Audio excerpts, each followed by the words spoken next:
on va démarrer. J'espère que vous voyez tous la présentation. Vous pouvez utiliser le Q&R pour poser vos questions et nous allons regarder régulièrement ce que vous nous demandez afin de pouvoir y répondre au fil de la présentation.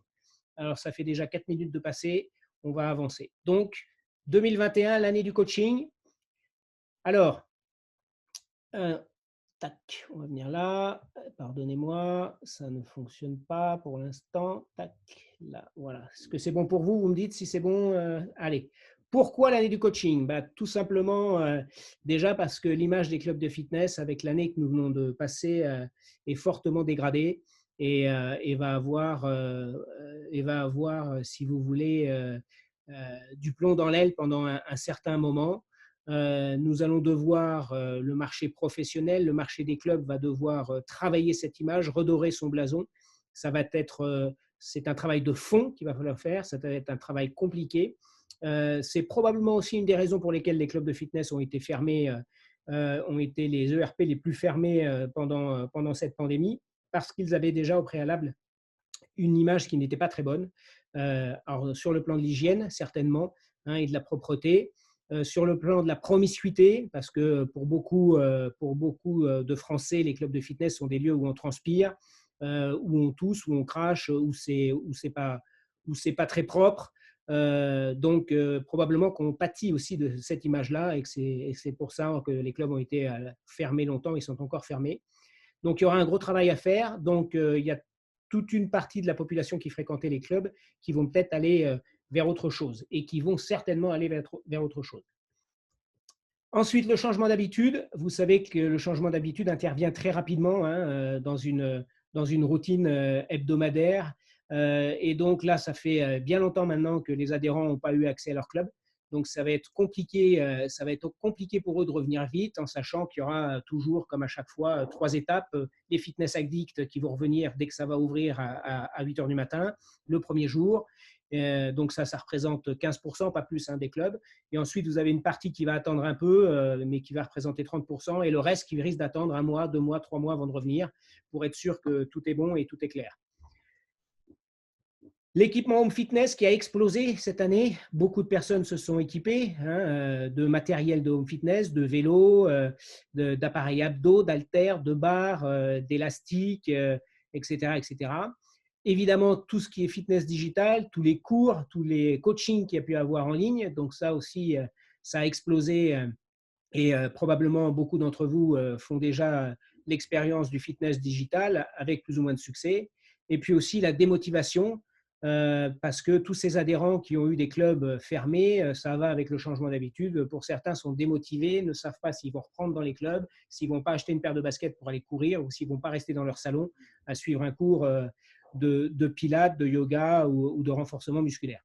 Donc ça, ce sont les raisons pour lesquelles il y a une vraie carte à jouer pour le coaching en 2021, d'après toutes ces problématiques qu'on a soulevées. Alors, quel statut pour quel coach? Bon, bah ça, c'est un marronnier, on le sait toujours, hein, vous êtes bien placé pour le savoir. Il y a toujours le choix du statut en France. Qu'est-ce qu'on est lorsqu'on travaille en club? Est-ce qu'on est salarié? Est-ce qu'on est indépendant? Aujourd'hui, il y a 75% d'indépendants sur le marché. Il faut savoir que l'âge moyen des coachs est autour de 33 ans. Donc, c'est une population relativement jeune. En sachant que plus on vieillit, plus on est indépendant, normalement. Et on choisit le statut d'indépendant. Donc, par rapport à ça, pourquoi les clients ont besoin de vous? Alors ça, c'est lié à une étude qui a été faite par Europe Active il y a 1 an et demi maintenant. Donc, les pourcentages que je vous donne sont des pourcentages européens, mais qu'on peut ramener sur le plan national. Donc, perte de poids, même si beaucoup de monde ne l'avoue pas, beaucoup d'adhérents de club ou beaucoup de vos clients en one-to-one ou en small group training ne l'avouent pas, c'est vrai que c'est une motivation forte de perdre du poids, de s'inscrire, d'avoir des coachings pour perdre du poids. Ensuite, vient derrière se mettre en forme. Alors ça, c'est plus le côté, ça fait trop longtemps que je suis sédentaire, trop longtemps que je n'ai pas fait de sport, il faut vraiment que je me reprenne en main. On ne recherche pas forcément tout de suite ici une modification physique et un aspect physique, mais on recherche un bien-être, de se remettre en forme, d'avoir moins mal au dos quand on se lève, d'être moins essoufflé quand on monte les escaliers 2 à 2, etc., etc. Tonifier, gagner du muscle, c'est aussi bien évidemment une motivation importante pour ceux qui veulent. Alors là, évidemment, ce qui fait grossir ce pourcentage, c'est toute la partie musculation, bodybuilding. Le bodybuilding ou l'hypertrophie musculaire ou ce que vous voulez est quand même à l'origine du développement des clubs. En France, avec les cours collectifs, au départ, c'était des passionnés. Ça a explosé en France avec, je vous le rappelle, pour ceux qui sont aussi vieux que moi, avec Conan le Barbare et Arnold Schwarzenegger.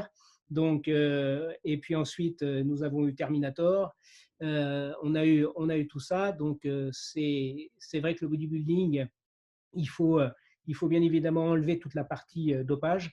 On n'est pas là pour parler de ça et on est là pour, bien évidemment, on est contre le dopage, mais ça reste une vitrine de ce sport. Il faut le garder comme une vitrine. Il faut espérer qu'il soit de plus en plus propre, ça c'est sûr. Comme la Formule 1 est une vitrine pour le marché automobile. Il doit y avoir 40 Formule 1 dans le monde, donc, mais ça reste une vitrine et le bodybuilding est une vitrine.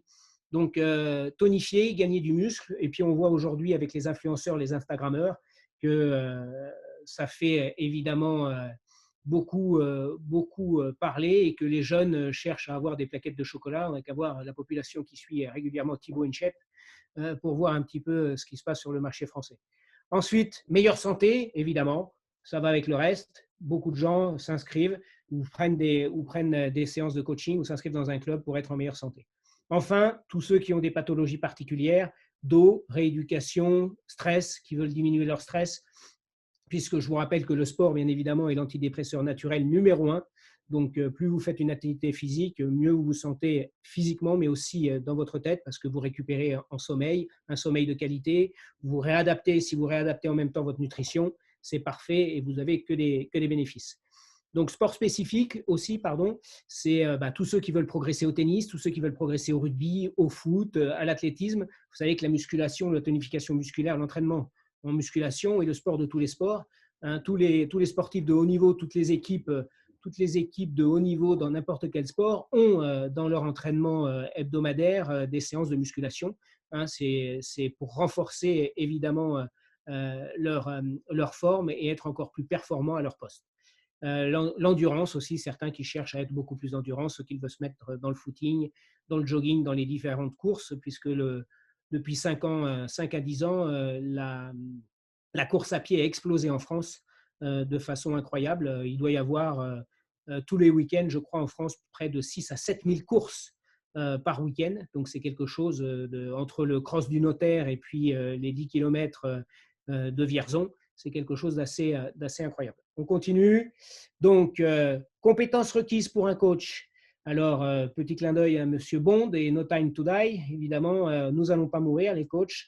La compétence, alors ce que recherchent les clients, c'est évidemment une personnalité assez forte, quelqu'un qui soit empathique, qui ait du charisme, qui soit engageant. Donc ça, c'est important pour eux. Ouvert à apprendre, il faut que cette personne soit alors ouvert à apprendre et ouvert à écouter. Il faut que cette personne ait de l'attention et de l'écoute.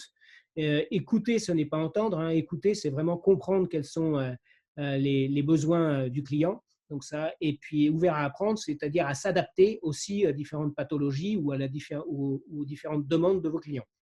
Ça, c'est évident. Pas chercher toujours à imposer. Service client, il faut aussi être assez souple. Il faut être arrangeant parce que c'est important aujourd'hui. C'est aussi comme ça qu'on crée une relation de confiance quand on est arrangeant, parce que si on est trop strict, trop dur, c'est un peu compliqué d'avoir une relation de confiance. Donc, il faut bien évidemment mettre des limites à tout ça, mais il faut arriver à votre niveau lorsque vous faites du coaching à avoir un service client qui soit adapté. Ça passe aussi par des messages en dehors de la séance. Comment tu as trouvé la dernière séance? Est-ce que ça s'est bien passé? Est-ce que tu as mal? Tu n'as pas mal? Est-ce que tu as des courbatures?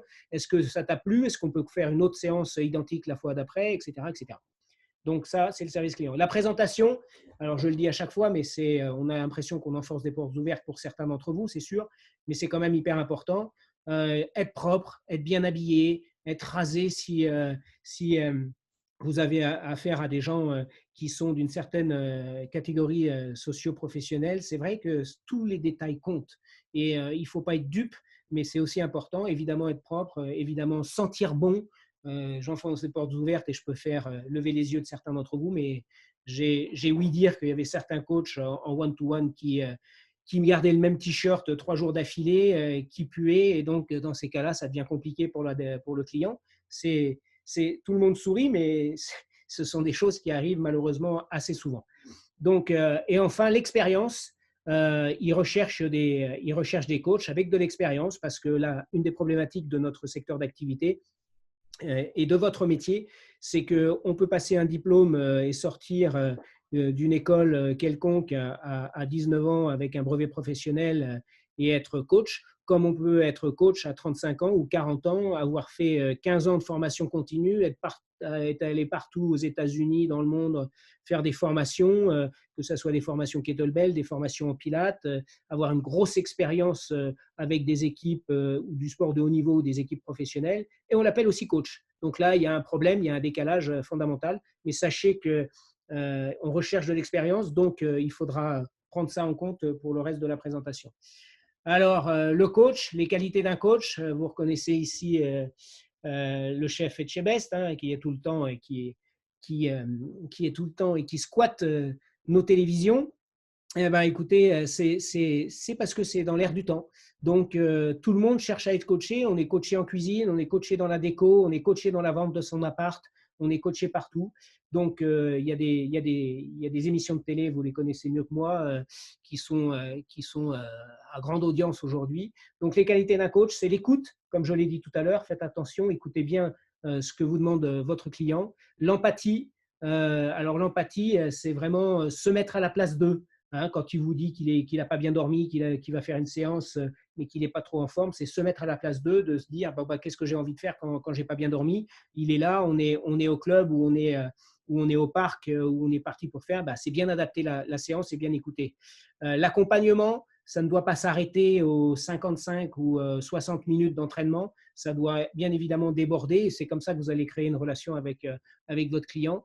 Être professionnel, ça, c'est sûr et certain. Attention à la familiarité, attention à tout ça, être professionnel jusqu'au bout, garder une zone de confort, une zone de distance avec la personne. Donc aujourd'hui, c'est facile avec la distanciation sociale et, et cette saloperie de Covid. Mais sinon, même s'il n'y a pas de Covid, il faut essayer d'être très professionnel, d'être carré, d'être là 10 minutes avant pour accueillir le client, de prendre le temps, si vous êtes en club et que vous enchaînez des coachings, de dire au revoir à votre client avant d'accueillir l'autre client, de faire des choses qui sont importantes pour vos clients et qui vous différencient des autres coachs. Donc, n'oubliez pas, c'est qu'on compare, les gens comparent, et c'est important donc pour vous de faire attention à tous ces détails. Enfin, motivateur, vous devez pousser, pousser, pousser, parce que si les gens prennent aussi un coach, c'est aussi, au-delà des compétences, aussi avoir quelqu'un qui les motive et qui leur dise allez, là, tu vas y arriver, encore une petite dernière. Il y a des gens qui ont besoin qu'on les pousse pour qu'ils se surpassent, et c'est ce qu'ils recherchent dans le coaching. J'avance et je vais vite parce que je mange déjà le temps de mes amis. Donc, ce qui arrive très rapidement dans les 3-4 années à venir, c'est évidemment la révolution du home fitness. Ici, vous avez Peloton donc, qui est en train d'exploser aux États-Unis, qui arrive aussi en Europe. Hein. C'est le Netflix des contenus du fitness. Hein. Tout peut arriver sur la console du tapis ou sur la console du vélo. Donc, avec des cours, on paye un abonnement pour avoir des cours différents. On paye un abonnement pour choisir des cours particuliers, de coachs particuliers. Donc ça, c'est la révolution du home, la digitalisation avec ça, bien évidemment globale, donc avec les applis, avec tout ce qui est à la disposition des particuliers, des VOD de plus en plus près, de plus en plus pro, vente vidéo on demande, hein, avec des cours de plus en plus pro. Attention à bien marquer la différence, parce qu'avec la pandémie, on a vu exploser des coachings sur Zoom. Ça a ses limites aussi, parce qu'aujourd'hui, vous avez des sociétés qui font des coachings sur des plateaux vidéo, des plateaux télé. Donc, il y a des vidéos de plus en plus professionnelles pour suivre des cours de chez soi. Donc, ça, c'est certain que ça va arriver et c'est en train de se professionnaliser. Vous avez vu qu'Apple se lance dans le fitness en ligne. Donc, il va falloir faire attention à tout ça. Le fitness sera partout, c'est le décloisonnement, c'est le fitness à 360 degrés. Il est chez soi, il est dans le club, il est sur son lieu de vacances, il est sur son lieu de travail, il est en outdoor, au parc. Donc, on va être entouré de tout ça.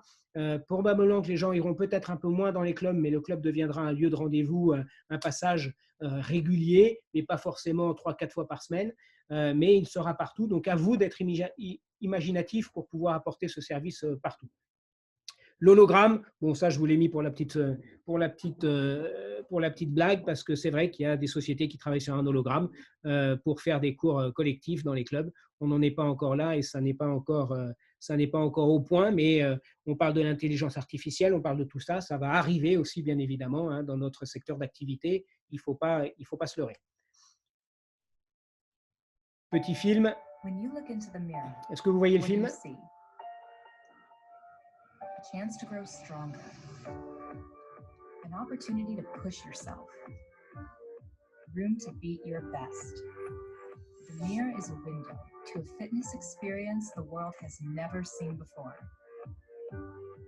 No matter who you are or where you are, the mirror lets you work out with world-class trainers in live or on-demand classes, complete with encouragement when you need it, or don't think you need it.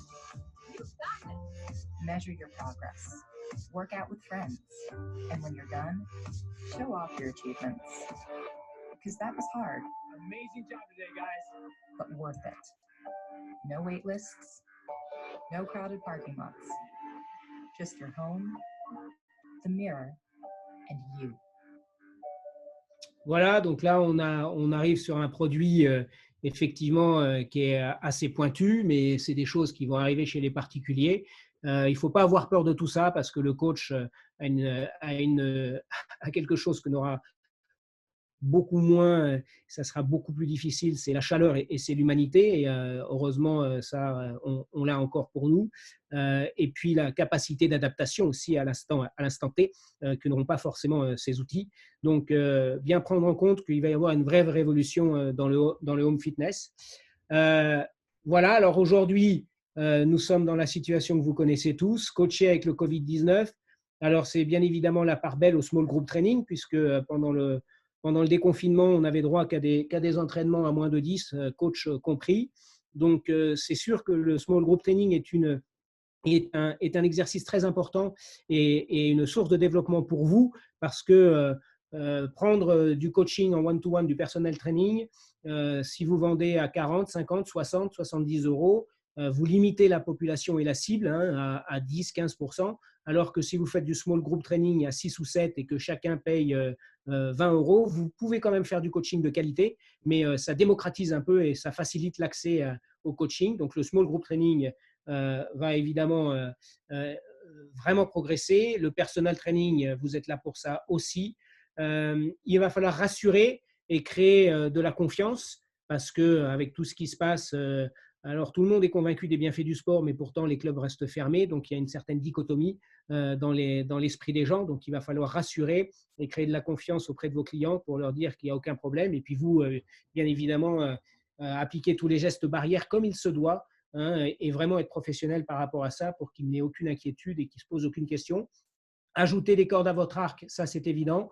Il faudra, vous, être agile et vous adapter. C'est devenir un coach de vie, pouvoir parler de relaxation, pouvoir parler de sommeil, pouvoir parler de nutrition, sans être nutritionniste, sans être diététicien, mais il y a des règles de base qu'on peut tous donner que vous pouvez tous donner à vos clients. Donc, gardez ça en mémoire et accompagnez le plus loin possible vos clients. Alors, comment on peut gagner ? Alors, comment gagner ? Eh bien, pour vous, en ce qui vous concerne, c'est être passionné avant toute chose, parce que quand on est passionné, on fait la différence, ça c'est évident. Donc, être passionné, c'est très important. Si vous êtes là et si vous êtes venu faire coach parce que vous avez vu de la lumière, ça ne se passera pas terrible et vous serez déçus et les gens le sentiront. Donc, vraiment être passionné. Différenciation et spécialisation, cherchez à vous différencier des coachs, prenez une spécialisation, améliorez-vous peut-être orientez-vous peut-être vers une technique de coaching, que ce soit le kettlebell, que ce soit le Bosu, que ce soit que du functional training, etc., que ce soit que du TRX. Mais spécialisez-vous parce que quand vous êtes spécialisé, le gros avantage, c'est qu'on viendra pour ça, on viendra vous chercher pour ça. Il y a, il y a quelque chose qui est très important dans le marché du fitness, c'est que si on fait tout, on fidélise personne en fait, parce que c'est trop fourre-tout. Donc soyez bien spécifique dans votre préparation. Préparez peut-être, faites une préparation spécifique pour le marathon, préparez-vous peut-être à ça, etc., etc. Devenez spécialiste de quelque chose. Formation continue, ça c'est le nerf de la guerre. Quel que soit votre âge, quel que soit votre niveau, vous devez sans cesse mettre à jour vos connaissances et vos compétences. Donc, je vous en prie, la formation doit être le budget numéro 1 de votre métier si vous êtes personnel trainer. Vous devez à tout prix débloquer des budgets tous les ans pour faire de la formation. C'est fondamental. Et vous en retirerez, quoi qu'il arrive, une richesse personnelle, mais ça se ressentira dans votre coaching, ça se ressentira auprès de vos clients. Donc ça, c'est fondamental. Soyez vraiment formés, soyez vraiment professionnels. Ouvert et curieux, restez ouvert et curieux à l'évolution du fitness, à tout ce qui se passe autour de vous. Regardez, ne soyez pas tétanisés par la concurrence, mais regardez ce qui se passe, n'ayez pas des œillères. Et enfin, agilité et adaptation, ça va avec le reste. Vous devez forcément, pour pouvoir faire tout ça, être agile dans votre tête. Changer, ce n'est pas forcément se tromper. Et donc, c'est important d'accepter le changement, de pouvoir s'adapter aux différentes évolutions, de s'adapter à sa clientèle. Je vous remercie. Merci à tous. J'espère que je vous ai donné quelques pistes pour l'année prochaine et je laisse tout de suite la parole à Étienne, à moins qu'on ait quelques questions qui soient arrivées pendant mon intervention. Je crois que moi et Andy, on faisait le tri en même temps des questions et puis la seule question qu'on a eue, c'est est-ce qu'il y avait un replay, mais la personne a dû quitter depuis le temps. Oui, bah, il y aura un replay, oui, pas de problème. Superbe. Non, sinon je crois que, à moins qu'Andy, tu en as vu une que j'ai manquée, mais sinon je crois que tout était bon. Non, OK, pas de bah, question. tu peux prendre la main, Étienne. Super. Ben, merci beaucoup, Pierre-Jacques, là, de nous avoir invités. Et puis, ta présentation, je rejoins quand même plusieurs points là, en tant que tel. Juste peut-être un peu avant d'entrer dans le sujet que moi, je voulais vous parler aujourd'hui là, par rapport à 2021. Peut-être juste pour ceux qui ne me connaissent pas pour l'instant. Je m'appelle Étienne Dubois, donc je suis, comme vous pouvez peut-être le remarquer avec mon léger accent du Québec.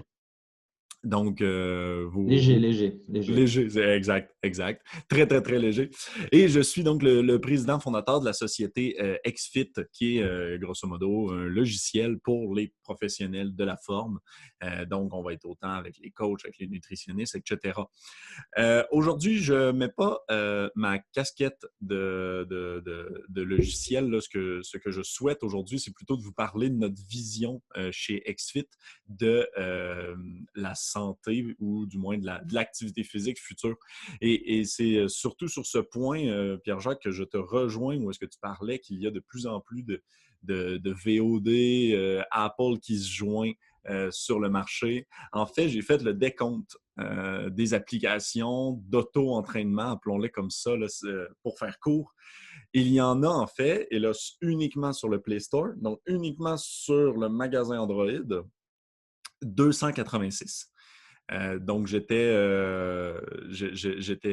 fatigué de compter, donc je n'ai pas été voir du côté d'Apple, mais ça doit être équivalent, sinon plus, en tant que tel. Et surtout qu'après, on va tomber dans des applications un peu plus pointues, comme le Mirror que tu as montré, qui est un excellent exemple là, en tant que tel.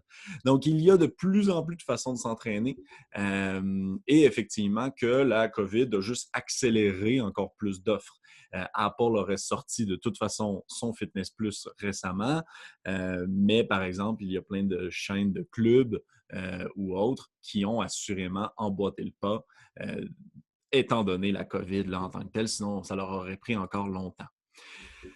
La question que moi je voulais me poser aujourd'hui avec vous, parce que pour moi, la situation de toute cette technologie-là qui embarque n'est pas nouvelle. Pourtant, on a quand même décidé de développer un logiciel pour les coachs il y a 6 ans. Donc, il doit quand même avoir quelque chose d'important là, au niveau du coach. Donc, ma question que je voulais poser aujourd'hui, c'est où est le professionnel dans ce contexte-là? Le problème avec cette question-là, c'est que tout le monde va répondre le coaching en ligne. Donc, c'est souvent ce que tout le monde va répondre. Donc, allez 100% en ligne, digitalisez-vous de A à Z, etc. Mais pour nous, chez XFIT, ça pose une question. Et là, vous pensez sûrement que c'est étrange, étant donné qu'on a un logiciel et que coaching en ligne, on n'y croit pas énormément, mais pour nous, ça pose une question qui est, en fait, si vous êtes 100% en ligne, quelle est votre différence avec les applications génériques? Et donc, on va plutôt aujourd'hui essayer de prendre le problème différemment. Et ce que je suis en train de dire par rapport au coaching en ligne et digitalisation complète n'est pas nécessairement négatif. C'est simplement là, à prendre en compte. Et aujourd'hui, je souhaite plutôt vous parler donc de comment moderniser votre approche. OK, j'ai pas énormément de temps, mais on pourra au pire refaire là, des séances comme ça sans problème. Quand je parle de comment moderniser votre approche, pour moi, c'est que la question de en ligne ou pas en ligne est le mauvais débat, tout simplement. OK? Pour moi, c'est le mauvais débat. Il faut distinguer la méthode du fond. OK? Il faut distinguer la méthode du comment, le pourquoi du comment.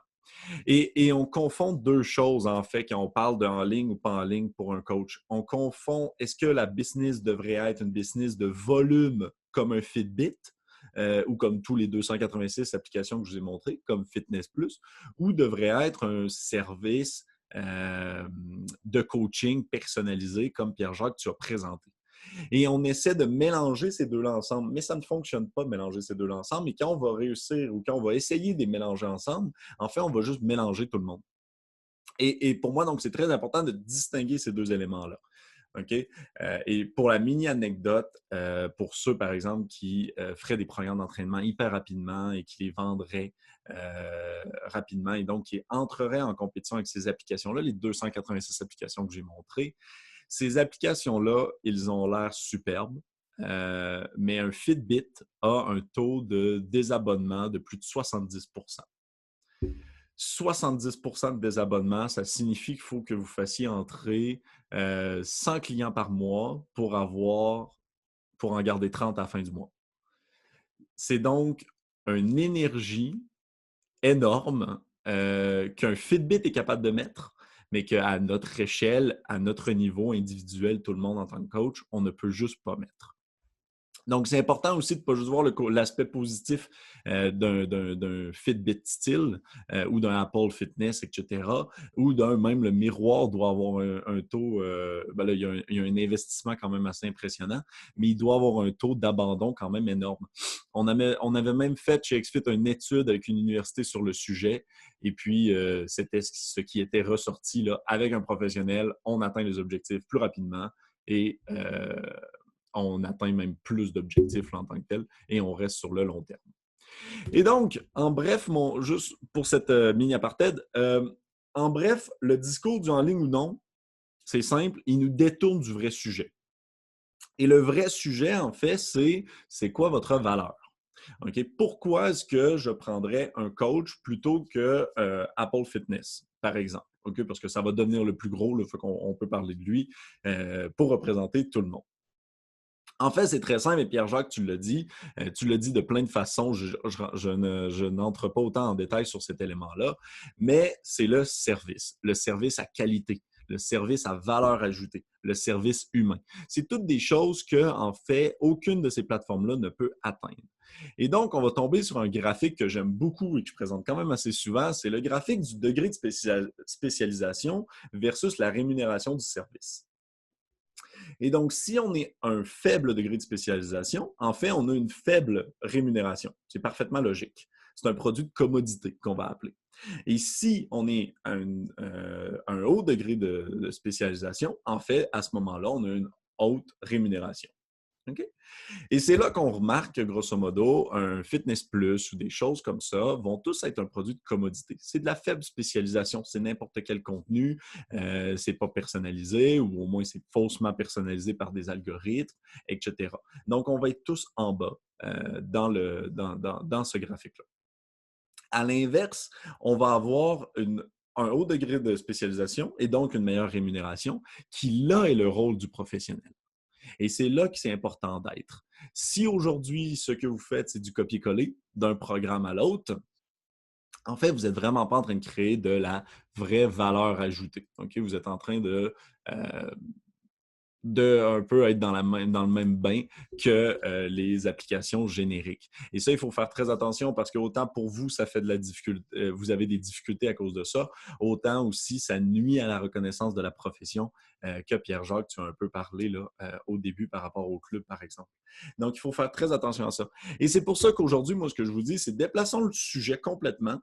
C'est pas digital ou pas digital, c'est comment est-ce que je fais un service. Okay? Et c'est ça le vrai sujet, c'est ça qu'il faut faire attention et c'est de ça qu'il faut parler. Et quand je dis de faire un vrai service, c'est donc un service unique. Quel service est-ce que je peux faire qui est différent de toutes ces plateformes-là? Et c'est ça qu'il faut que vous réfléchissiez de votre côté pour réussir à compétitionner et à rester sur le marché. Okay? Et ça, c'est très important. Et donc, qu'est-ce qu'ils ne font pas, ces applications-là? Ils ne font pas de l'accompagnement 360 degrés qu'on va appeler, okay? Que je vais appeler aujourd'hui comme ça. L'accompagnement 360 degrés, c'est quoi? Pour nous, c'est grosso modo un service qui suit le client dans sa vie de tous les jours en vue de l'accomplissement de son objectif.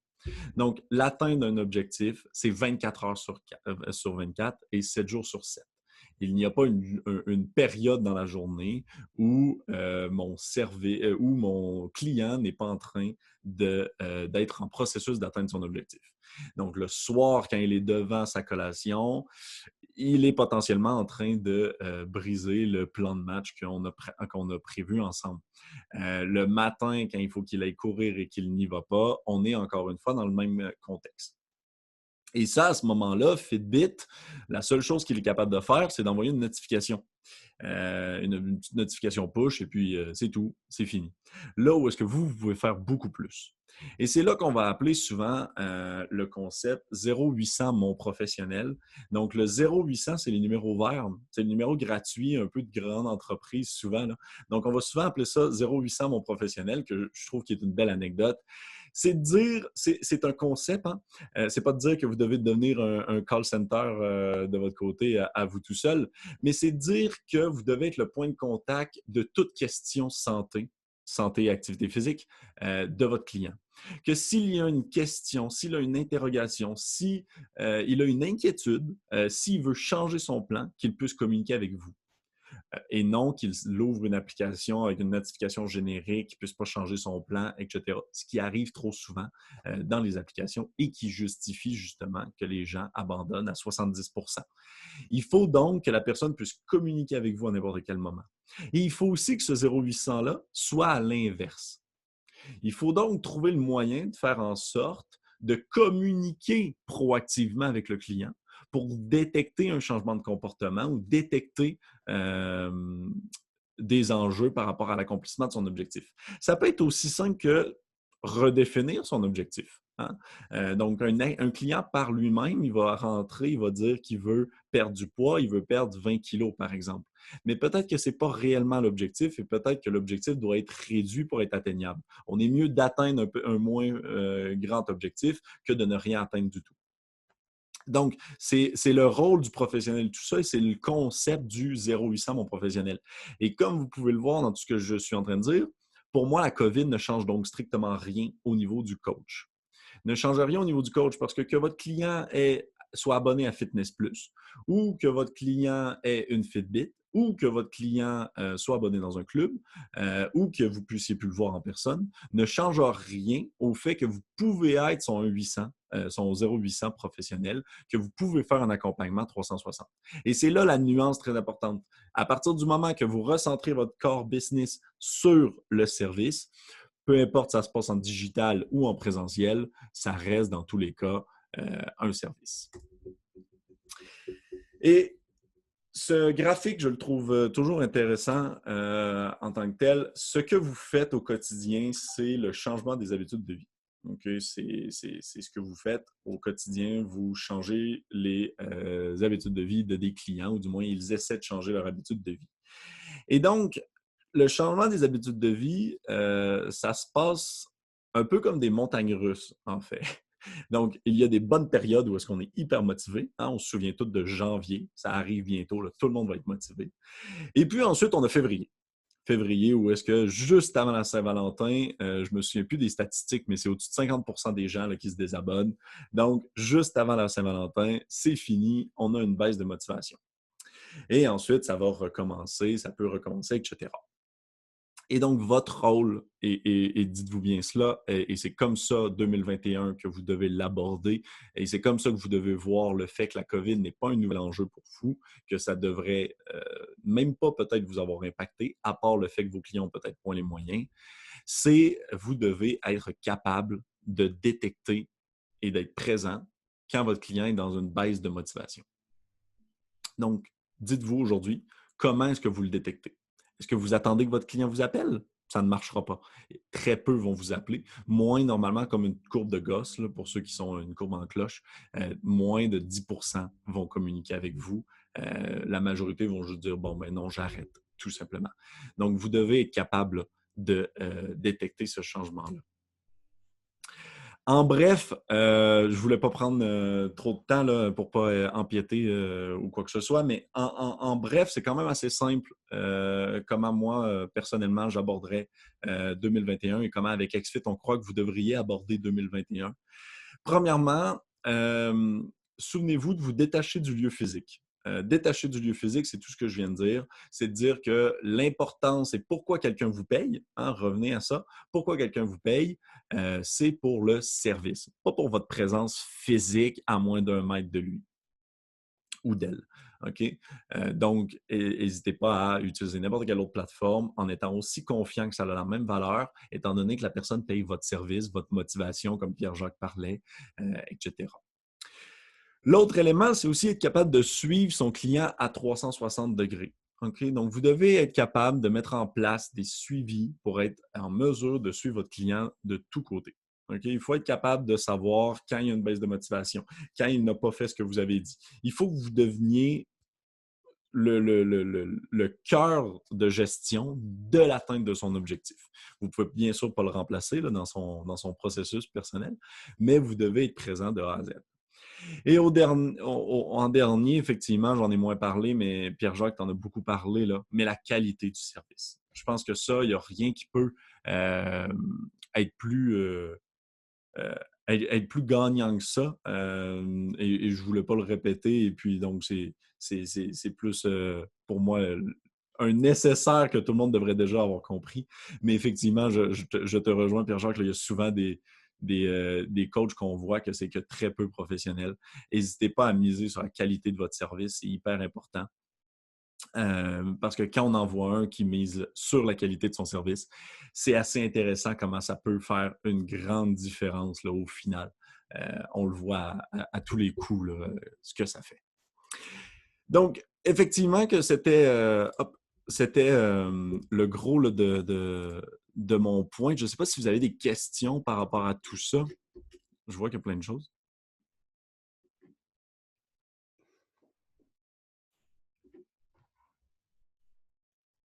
A priori, j'ai pas de questions. Tu as été assez clair, je pense. Ah oui? À moins qu'Andy en ait vu. Oui, il y a David qui posait la question de savoir qu'est-ce que tu pensais du blogging et de la création de contenu par rapport au contexte actuel. Ben, ça va juste être deux choses, là, dans le sens qu'on pourrait parler effectivement d'acquisition clientèle, hein, comment acquérir de la nouvelle clientèle. Mais il y a deux choses, et souvent je vais parler moi d'un seau troué, en fait. Je ne sais pas si c'est un seau d'eau aussi en France. Un Seau seau d'eau, d'eau? je sais pas si- Ouais, Ouais. une bouteille d'eau au pire. Mais donc, Ouais. pour moi, c'est pareil comme une bouteille d'eau trouée. Ça serait le concept de dire si ma bouteille d'eau a un trou, même si je mets de l'énergie à écrire du contenu pour la remplir, eh bien, je perds mes clients au bout. Et donc, pour moi, la priorité avant de vouloir acquérir des clients est de sécuriser sa bouteille d'eau. Donc, sécuriser qu'elle n'a pas de trou. Donc, après, est-ce que le blogging est intéressant? Pour moi, va dépendre. Est-ce que vous êtes dans une niche? Est-ce que vous êtes dans une niche qui a déjà beaucoup de personnes qui écrivent?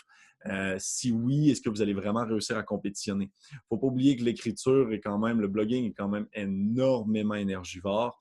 Et peut-être que le simple bouche-à-oreille peut être bon. Il ne faut pas oublier non plus que justement dans un concept où est-ce que vous voulez, et là je peux remettre mon petit graphique juste ici, hop, où est-ce que vous voulez être haut degré de spécialisation, donc haute rémunération, vous n'avez pas besoin au final de plus de 50 clients pour faire un très bon revenu annuel. Et donc, à quel point est-ce que d'acquérir 50 clients avec un taux de désabonnement de moins de 2 % parce que vous avez un bon service nécessite du blogging? Ça serait à voir là, en tant que tel. Souvent, des stratégies, je dirais, de mass market, comme le blogging, vont venir avec un degré de spécialisation plus bas, donc une rémunération plus basse. Exemple, ce qu'on parlait tout à l'heure, Fitbit. Mais là, tu as un haut niveau de désabonnement là, en tant que tel. Je ne sais pas si vous voulez rebondir ou si… Si, moi, je vais juste rebondir sur, juste avant de passer la main à Andy, sur effectivement la communication, là, parce que j'ai Grégory qui parle de communication, là, ce n'est pas du tout évident de communiquer. Comme tu viens de le dire, Étienne, la communication, c'est pareil, c'est soit tu cherches à te spécialiser, tu es un peu premium, etc. Et donc, la meilleure, de toute façon, communication pour un coach, c'est d'être le plus professionnel possible pour qu'il y ait le meilleur bouche à oreille. Parce que Exact. ceux qui vendront le plus vos coachings, ce sont vos clients, qui vous amèneront d'autres clients en disant « moi j'ai un coach, il est top ». Donc misez sur vous, sur la qualité de votre coaching, sur votre professionnalisme, sur votre apparence, sur tous les éléments dont on a déjà vu. Et c'est cette meilleure façon-là de vendre. Plus vous serez professionnel, plus ça sera facile à vos clients de vous ramener un client supplémentaire, 2 clients supplémentaires, etc. et que ça fasse boule de neige. Parce que partir après sur des sites internet, partir sur des blogs, c'est très bien. C'est une bonne chose d'avoir une page, un site un peu sympa, c'est bien.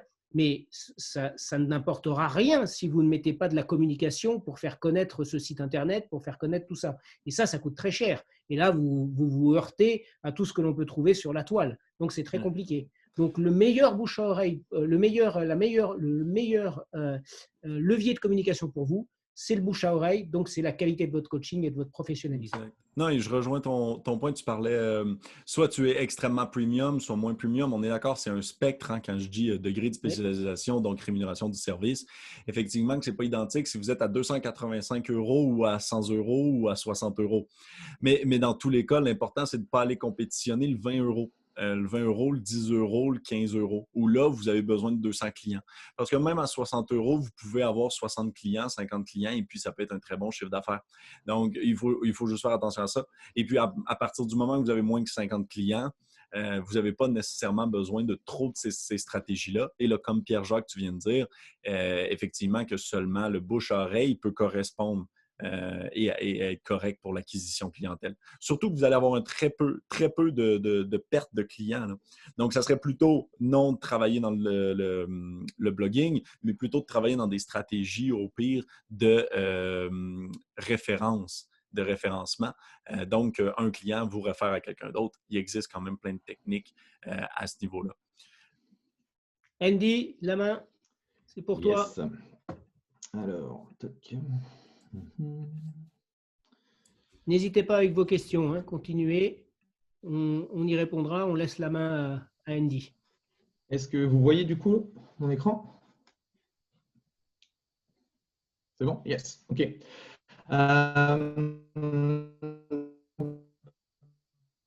Bonjour. J'ai vu dans le chat qu'il y avait beaucoup de personnes et à ceux que je ne connais pas, je vais vite me présenter. Moi, je fais du fitness. Je suis dans le fitness depuis une vingtaine d'années. Je suis coach sportif. Aujourd'hui, j'ai un centre d'entraînement sur Dijon. Et forcément, cette année a eu un impact énorme par rapport à mon activité. Et l'idée, c'est de vous partager un petit peu ce que j'ai pu comprendre de ce qui s'est passé en 2020 et surtout aussi vous donner des pistes de réflexion pour les années à venir.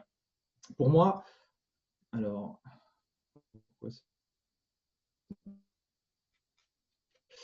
Pour moi, 2020, c'est ce qui s'est passé avec la Covid. Il y a deux façons en fait de réagir quand on est indépendant ou entrepreneur. C'est soit je me dis que ça va revenir comme avant et je ne fais rien du tout, je reste sur mes acquis et c'est le statu quo pour moi. Ou soit, pour moi, je me dis c'est le moment de changer quelque chose, d'essayer justement de comprendre les nouvelles tendances, de ce qui s'est passé et comment je peux faire en 2021 pour réussir justement à passer ce cap. Alors, j'aime beaucoup, moi, un auteur américain qui est un très, très bon marketeur qui dit la chose suivante. Nous vivons dans un monde où nous avons le pouvoir de faire bouger les choses, le désir de faire un travail auquel nous croyons, ainsi qu'un marché qui nous supplie de devenir remarquable. Il y a 3 choses en fait qui, moi, me font tilt en tant qu'entrepreneur. C'est la première, c'est celle de bouger les choses.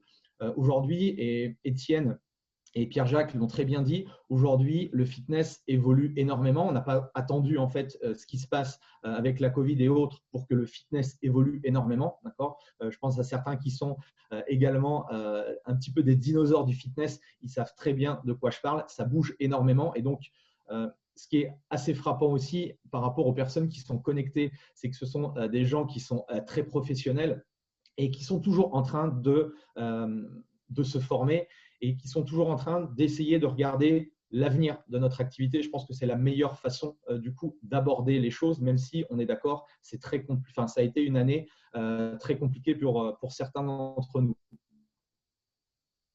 La deuxième chose auquel nous croyons. Je pense que si vous avez fait ça, c'est que tout des passionnés, des personnes qui aimaient votre métier, qui aimaient les autres. Et donc, ça, c'est fondamental. Et je pense que tout ce qui ressort en fait des présentations de chacun, ce qu'il faut comprendre, c'est que nous, on vit du coaching. Et ce que j'ai pu voir par rapport à mon business aujourd'hui, par rapport à mon centre d'entraînement qui n'est pas un club de fitness généraliste, eh bien, les fondamentaux que j'ai pu créer depuis 8 ans, depuis que j'ai le club, moi, ça va faire 9 ans, eh bien, ça va me permettre, justement, ça me permet d'absorber cette crise parce que au niveau économique, certes, j'ai eu une baisse de chiffre d'affaires, mais je réagis en fait positivement et j'ai réagi plutôt rapidement pour mettre en place des choses vraiment très concrètes. Et la dernière chose, c'est devenir remarquable. Pierre-Jacques, on a suffisamment parlé. Pour moi, un coach, c'est la première chose indispensable, c'est le savoir-être. Et c'est vrai qu'aujourd'hui, si on veut se démarquer de la masse, de la multitude de personnes qui parlent de manière générale du fitness, de l'alimentation, de tout ce que vous voulez, eh bien, c'est d'être remarquable et d'être différent. Et pour moi, ce qui s'est passé avec la Covid, c'est clair que ça a redistribué un petit peu le monde du fitness. Et ce qui s'est vraiment passé cette année, ça va changer profondément les mois et les années à venir. Faire des Zooms, faire des entraînements Zoom, les gens s'entraîner chez eux, on m'aurait dit ça fin d'année. J'aurais jamais cru qu'il y aurait une telle expansion, surtout sur le marché francophone. Si on regarde un petit peu ce qui se passe chez nos amis anglo-saxons, ça fait longtemps cette mouvance du home fitness, des choses comme ça évolue positivement. Mais nous, on a gagné, entre guillemets, pratiquement 5 à 10 ans par rapport à toute cette tendance-là. Et au lieu de se dire, moi, je suis contre le digital, je suis contre les technologies, je suis contre tout, eh bien, essayons de réfléchir à comment on pourrait utiliser du coup toute cette nouvelle technologie, toute cette transformation dans notre activité pour le mettre à profit dans notre propre business. D'accord ? Il faut toujours essayer de retourner les choses parce que je pense sincèrement qu'il y a d'énormes opportunités aujourd'hui et pour 2021. Et moi, je suis hyper excité malgré ce qui s'est passé par rapport à l'année prochaine et les années à venir. Le monde va changer, les mentalités vont changer, les besoins vont changer. Ça, c'est hyper important. J'en parle suffisamment avec vous, enfin en tout cas à ceux qui sont connectés avec moi au niveau marketing, au niveau business. Si tu arrives à comprendre en fait ce que veulent tes clients, c'est beaucoup plus facile en fait de créer des offres qui leur correspondent à 100%. D'accord ? Et même chose, les habitudes de consommation. Moi, pour avoir discuté, même chose avec Pierre-Jacques, avec Étienne et avec aussi des amis qui sont, entre guillemets, des clients ou des clients potentiels, les gens aiment s'entraîner aussi chez eux. Peut-être qu'il y a certaines choses qu'ils ne retrouvent pas, mais en tout cas, ils ont pris une habitude. Et vous savez très bien la puissance des habitudes, c'est qu'une fois qu'on a ancré une habitude dans son mode de vie, dans son hygiène de vie, eh bien, ça fait partie, entre guillemets, de notre rendez-vous hebdomadaire. Et tout ça, pour nous, c'est hyper important à comprendre. Et je pense que si vous êtes connecté ici, c'est que vous avez aussi cette vision des choses. Alors, la transformation, elle est certes digitale, je vais y revenir rapidement, mais ce qu'il faut vraiment comprendre, et je ressors souvent cette phrase-là qui est, moi, hyper impactante, c'est que dans toute vérité, toute vérité passe en fait par 3 étapes. Au début, c'est ridicule. La deuxième, tout le monde crache dessus, c'est violemment combattu. Et la troisième, elle est acceptée comme une évidence. Et si on regarde un petit peu ce qui se passe dans les différentes industries, moi, je m'intéresse beaucoup aussi à, pas forcément que le fitness, mais ce qui se passe justement à l'extérieur du fitness. Quand les ordinateurs sont arrivés, moi, je suis un jeune homme des années 80. L'ordinateur, il arrivait juste en fait sur le marché. Aujourd'hui, c'est sûr que les jeunes de maintenant vivent avec des ordinateurs. Ce que Apple a fait avec les iPhones, ça a été une révolution. Au début, ça a été, on s'est dit, bah non, ça ne marchera jamais. Après, tout le monde leur disait, non, c'est n'importe quoi. Et puis maintenant, c'est une évidence. Tout le monde a des smartphones dans sa poche.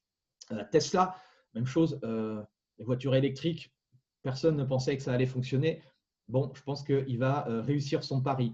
Airbnb, etc., etc. Et le fitness, alors je vais rebondir rapidement, mais Pierre-Jacques en a parlé mieux que moi. Il y a Peloton, j'ai pu le tester. Moi, j'ai testé le vélo et je trouve ça assez extraordinaire en termes d'expérience. D'accord ? Il faut aussi comprendre les expériences que vivent nos clients. Ça, c'est grâce à l'ESPIL, c'est mon expérience, on va dire, de club de fitness qui m'ont fait prendre conscience de certaines choses. Aujourd'hui, les gens veulent vivre des expériences, certes sociales. Il y a plein d'expériences que veulent vivre nos clients. Et donc, il faut aussi réfléchir à comment on pourrait utiliser ce type d'outils dans notre stratégie de coaching. Il y a bien sûr, même chose, la petite vidéo de Pierre-Jacques Mirror. Il y a plein de nouvelles technologies qui sont hyper intéressantes. Étienne nous a fait la démonstration des applications de santé, de fitness.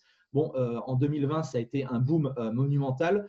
Là, c'est une review assez rapide des grosses applications sur le secteur. Bon, Strava, je pense que tout le monde connaît, MyFitnessPal, Calm, Headspace, ça c'est des applications de méditation, Fitbit, etc., etc.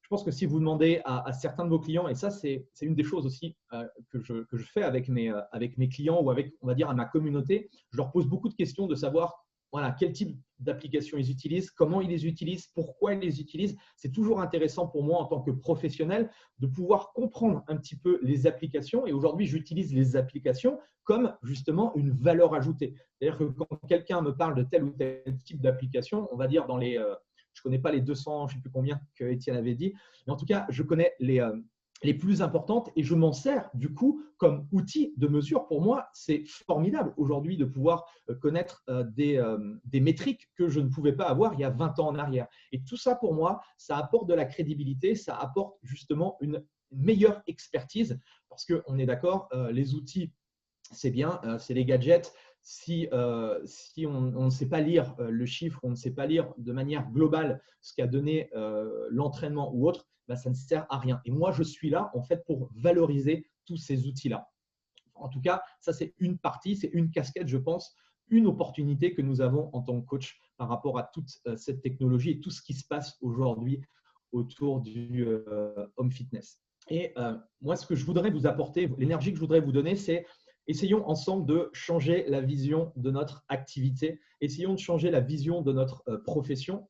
Moi, je me bats depuis, ça fait quoi? Ça fait à peu près une dizaine d'années que je fais de la formation pour former les coachs. Au début, c'était vraiment du partage d'expérience sur de l'entraînement fonctionnel, sur entre guillemets mon expertise. Et au fur et à mesure, eh bien, j'ai été obligé, moi, en tant qu'indépendant et entrepreneur, de me familiariser à tout cet univers qu'on n'aime pas, c'est-à-dire l'univers du business, comment développer un business pérenne dans le temps. Et très clairement, aujourd'hui, même si ça a été difficile pour vous, dites-vous que c'est la meilleure opportunité qu'on a en 2021 pour justement changer les choses et apporter une nouvelle solution à nos clients parce que les clients sont demandeurs de tout ça. Et les gars l'ont très bien dit, c'est que on ne vend pas en fait une location de machine, on ne vend pas une application, on ne vend pas une série d'exercices, on ne vend pas un WOD. Il suffit d'aller sur Google et de taper un entraînement, j'en ai des millions. D'accord ? Ce que l'on vend aujourd'hui, c'est de la personnalisation, c'est de l'individualisation, c'est du côté social et c'est toute cette expertise que vous avez, d'accord, par rapport à vos différentes expériences qui va vous permettre d'être différent. Et donc, j'aimerais qu'ensemble, alors on va y aller très rapidement parce que je n'ai pas le temps de passer énormément de temps. Et c'est ce sur quoi en fait, je travaille avec les personnes que j'accompagne en business, c'est justement de réfléchir à un plan. En fait, pour moi, le business, il est très simple par rapport à mon business aujourd'hui sur Dijon et ce que je fais, on va dire, sur la partie coaching. Il y a deux choses importantes. En un, la partie technique, on va dire mon savoir-faire d'origine. C'est pourquoi, en fait, je me suis intéressé à ce métier, c'est coacher les gens. D'accord ? Coacher les gens, je vais vous montrer après, ça revêt en fait différents leviers, différents piliers. En tout cas, il y a deux piliers importants. Vous avez une partie coaching, votre savoir-faire en tant que coach, et malheureusement, ou heureusement pour certains, c'est la partie business. Et au-dessus, j'ai mis le côté holistique. Pour moi, le côté holistique, ça me parle énormément parce que aujourd'hui, il faut voir à la fois votre coaching comme quelque chose de global et votre business aussi, voyez-le de manière globale. Ne pensez pas court terme, mais cherchez à penser long terme. En tout cas, si vous avez la même vision que moi par rapport à votre activité. Sur la partie coaching holistique, j'aimerais vous donner en fait trois axes, enfin trois idées de réflexion. La première, c'est de réfléchir au contexte. J'y reviendrai juste après. La deuxième, c'est de réfléchir à votre modèle, c'est-à-dire ce que j'appelle le modèle, c'est votre business model. Et le troisième, c'est la prescription. Je crois que David, tout à l'heure, en parlait de prescription individualisée. C'est très clair, je suis dans la même optique par rapport à tout ça. Quand je parle de contexte, et Étienne l'a souligné, je pense qu'aujourd'hui, la frontière entre le offline et le online, il s'est vraiment amoindri. Et ma question, c'est pourquoi on ne pourrait pas justement avoir dans notre offre de coaching une solution globale, d'accord, une solution holistique. Et on l'a bien vu avec Zoom ou avec tout ce qui peut se passer. Aujourd'hui, nous, on a développé un programme d'accompagnement où on a plus de 140 personnes et qui est tout digitalisé. Alors certes, j'aimerais bien faire du physique, mais aujourd'hui, voilà, vu les circonstances, on ne peut pas. Je me dis qu'il y a des opportunités qui sont dans le offline et il y a des opportunités forcément qui vont arriver quand on va pouvoir avoir la chance de réouvrir. Ensuite, posez-vous la question de votre modèle économique. Je crois fortement, et une de mes prédictions pour 2021, c'est effectivement le retour du coaching one-to-one ou en tout cas des groupes, des tout petits groupes de 2, 3, 4, 5 personnes. On l'a bien vu avec ce qui s'est passé, les restrictions en termes de 9 personnes plus un coach, etc. Les gens vont se diriger vers ce type de programme-là. Il y a la même chose, il y a des workshops, des retraites. On peut réfléchir. En fait, il y a tout un tas de modèles aujourd'hui qu'on ne s'autorise pas à faire et qui pourtant ont des opportunités vraiment énormes. Je n'ai pas le temps de trop m'attarder dessus, mais en tout cas, j'ai testé des trucs qui fonctionnent énormément. Dernière chose sur cette partie, au niveau coaching holistique, qui est vraiment plus lié à notre domaine d'expertise, eh bien, c'est la prescription. Aujourd'hui, on doit prescrire. Quand je me suis formé avec mon brevet d'état des métiers de la forme, je ne savais faire que la prescription sportive. D'accord. Aujourd'hui, eh bien, alors, je dis aujourd'hui, moi et mon équipe, parce que je pense qu'aujourd'hui, le fait d'avoir une équipe, ça permet justement d'avoir différents champs de compétences et de pouvoir aider une personne d'un état A à un état B, de travailler sur son mindset, c'est-à-dire son état d'esprit. C'est clair que si elle n'est pas prête à changer dans sa tête, ça va être difficile d'avoir un changement positif dans sa vie. On a parlé, ça peut être la nutrition, bien sûr, ça peut être la partie sport, ça peut être la partie sommeil, mode de vie, etc. etc. Donc, essayez de voir aujourd'hui par rapport à ce que vous faites, comment vous pourriez transformer votre offre en un système en coaching holistique, un coaching global. Et sur la partie business, alors j'aurais plein de choses à vous dire, mais en tout cas, il y a 3 choses importantes. Créez votre marque, d'accord. Là, on ne parle pas de créer une marque comme Apple ou Tesla ou autre, mais créez votre propre marque personnelle. On appelle ça du personal branding. Il y a des choses vraiment très intéressantes dessus. La deuxième chose, intéressez-vous à votre marketing. Le marketing, ce n'est pas un gros mot, d'accord. Ce n'est pas être marchand de tapis. C'est bien au contraire de trouver les bonnes personnes et leur offrir justement votre service parce que vous savez que vous pouvez aider tel ou tel type de personne. Et la troisième chose, c'est que sans client, eh bien, tu n'as pas de business. Et donc, l'idée, c'est aussi de se concentrer un moment sur l'aspect commercial. Marque.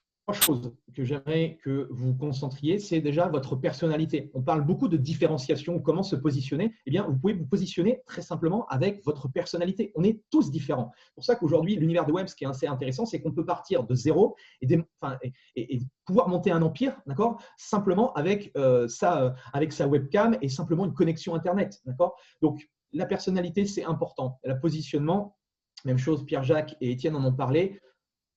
Cibler tout le monde, c'est cibler personne.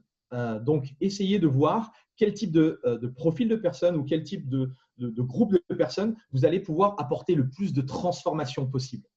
Et la dernière chose, ça c'est pour répondre du coup à la question de David. Moi, je suis très fervent et je suis très tourné vers la création de contenu. Alors, même chose, la création de contenu, ce n'est pas de créer du contenu comme tout le monde crée, mais en tout cas, c'est de se démarquer par rapport aux choses que je peux apporter à ma communauté. Et je pense qu'en mettant des principes très simples, sans forcément que ça nous prenne un temps monstrueux toutes les semaines, c'est de créer du contenu impactant pour notre communauté. La deuxième chose, sur la partie marketing, un tunnel très simple sur le marketing pour vous expliquer. Même chose, l'un de mes marketeurs favoris disait « L'objectif du marketing, c'est simple, c'est de transformer des inconnus en amis et des amis en clients. » C'est tout simple. Les inconnus, avec l'acquisition, tu vas pouvoir les transformer en amis.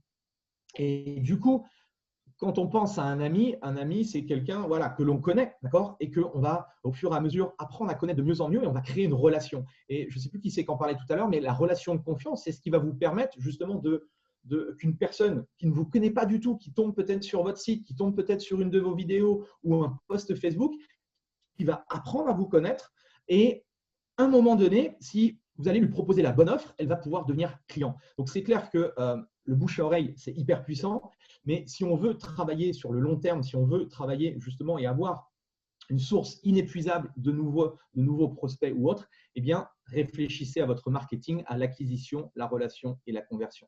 Et la dernière petite chose, sur la partie vente, pour moi, la vente, à l'époque, je ne voulais pas en faire parce que pour moi, c'était marchand de tapis, c'était vendre des alarmes, c'était tout sauf productif pour mon activité, ça ne me correspondait pas. Aujourd'hui, j'ai développé en fait des systèmes qui me permettent de faire de ce qu'on appelle de la vente émotionnelle, de la vente motivationnelle, c'est-à-dire d'essayer de comprendre la personne et de savoir si réellement je peux l'aider. Et si j'ai vraiment l'offre idéale qui me permet de transformer la vie de cette personne, eh bien, je vais en fait faire ce que j'appelle de la vente éthique, tout simplement lui proposer mes services parce que je sais que je vais pouvoir l'aider. Et c'est hyper frustrant en fait de voir des personnes qui ne rejoignent pas nos programmes alors qu'on aurait en fait la capacité de pouvoir les aider. Et on vend aujourd'hui, on vend de la transformation, on vend en fait une expérience. Et c'est ça qui est aussi important et qu'on doit faire transpirer dans notre marketing. Donc, dernier mot de la fin, ça reprend un petit peu les termes d'Étienne et de Pierre-Jacques.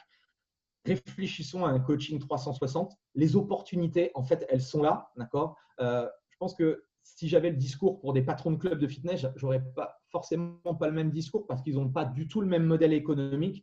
Nous, ce qu'il faut qu'on comprenne, c'est qu'on vend du coaching. Et je pense qu'aujourd'hui et demain, eh bien, ça va être une formidable aventure. Voilà, merci en tout cas à tous. J'espère que je n'ai pas été trop long, mais j'ai tellement de choses à partager avec vous qu'on aura sans doute l'occasion de pouvoir approfondir certains sujets. Non, tu n'as pas été trop long. Merci Andy, merci pour cette présentation. Merci aussi Étienne, bien évidemment, de ta présentation. Avec grand plaisir. Merci à tous. Là, voilà, je regarde l'heure, il est 15h37. On n'a pas trop débordé. C'est moi qui ai été le plus prolixe et je m'en excuse parce que j'ai pris un peu de retard pour tout le monde. Bon, bah écoutez, je vous remercie tous en tout cas de vous être connectés. Tout le monde nous a suivis jusqu'à la fin, donc ça c'est une bonne chose pour nous. Je vous invite à regarder ce que fait Andy Poiron. Je vous invite à regarder XFIT, et puis ensuite à vous connecter sur Coach Challenge, à vous abonner à la newsletter, à vous abonner tout court au magazine, à aller sur la page Facebook, suivez tout ça. Nous, on va essayer de se donner rendez-vous régulièrement tous les mois pendant 2021. On réalisera probablement aussi la deuxième édition du congrès Coach Challenge. Donc, suivez bien tout ça sur les réseaux sociaux. J'espère qu'on vous a éclairé, qu'on vous a donné quelques pistes pour 2021, que vous allez pouvoir faire évoluer votre stratégie pour avoir évidemment un meilleur business et pour entraîner un maximum de monde pour l'année prochaine. Bon, bah écoutez, maintenant, il ne me reste plus qu'à vous souhaiter de joyeuses fêtes, un joyeux Noël, joyeuses fêtes de fin d'année à tous dans les conditions que l'on connaît. Hein, mais il faut garder espoir, il faut rester motivé. En tout cas, le meilleur reste à venir.